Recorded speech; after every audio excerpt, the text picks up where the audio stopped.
We got a nat 5. We already got a nat 5. What the hell? First 10th summon and we get a nat 5. We get Layla. Wait, that's actually crazy. G'day everyone, how's it going? Nemi here, and today we are starting our beginner series for Summoners War in 2024.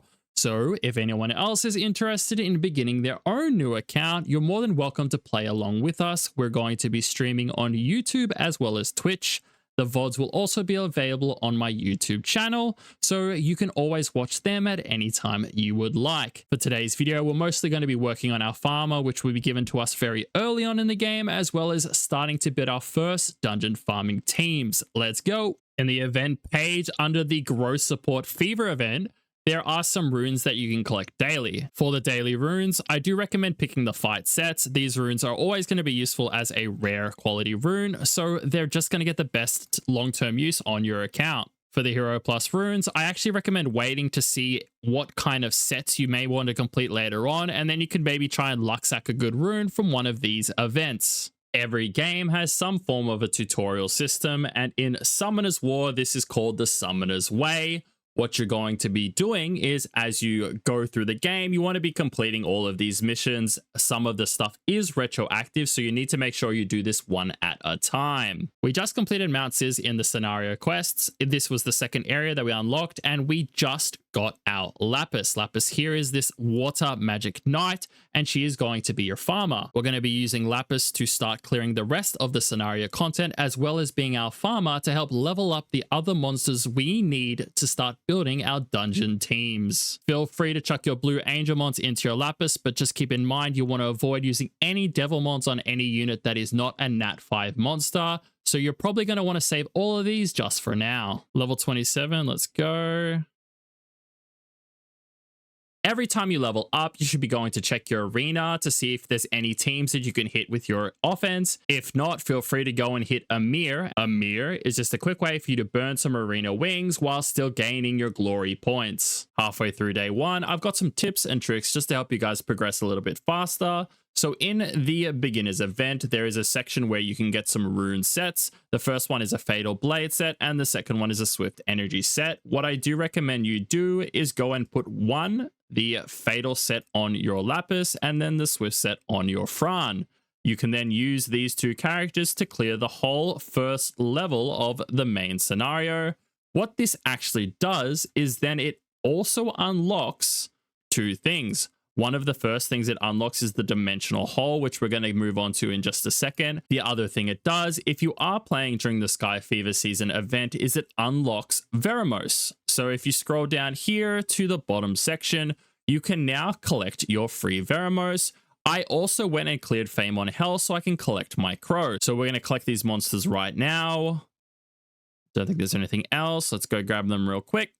Okay, so we got Crow, fully skilled, fully leveled up, as well as Veromos. Now that we've unlocked the dimensional hole, we're going to go start working on our first two. There's quite a few different monsters that you could do for your first one. However, I'm actually going to be recommending something a little bit different. I'm going to be recommending Naomi. Now, the reason why I'm going to be recommending Naomi is because she is going to be a pivotal part of our first two dungeon teams. We're going to be using Naomi in two of our first dungeon teams, the first one being the Giants Abyss Hard team, and the second one being the Dimensional Hole Rune Farming team. She is pivotal in both of those teams, and she is going to be our main damage dealer. Now that we have the Dimensional Hole unlocked, what I do recommend doing is going and awakening her, and then just spending a couple energy for now, just to make sure you're not capped at the 100 Dimensional Hole energy limit. So for example, let's say you start in 2 or 3 months, and this event is currently not available anymore. What you should be going to do is go and build all of these events that are listed here. So for example, you're going to want to go and collect a Light Cowgirl, which is named Lauren. You're going to want to go build a Veromos, a Crow, a Vertihile, an Agar, a Riley, as well as a Jean. All of these units are super amazing for early game players, so I do highly recommend going to build these if you aren't in the event right now. Now that we've unlocked Veromos, we're going to use Veromos in our Lapis to start pushing through a lot of the content. We also have Fran on the side, just in case we need some extra immunity or healing. This is going to be the key to making sure you can unlock everything as soon as possible. You're going to want to go and collect any of the other monsters in the event page, as well as use them to clear any content so you can get all of your beginner rewards. Here we are at the end of day 1. I'm going to do a quick summary of all the things we were able to accomplish. First off, as you can see, we were able to hit level 20, which was actually kind of nice for the event because that gave us Lauren in the new event series. So if you scroll down here, you can find the Lauren here, and we were able to get her. The other thing we were also able to do was we were able to complete Giant Speed 10.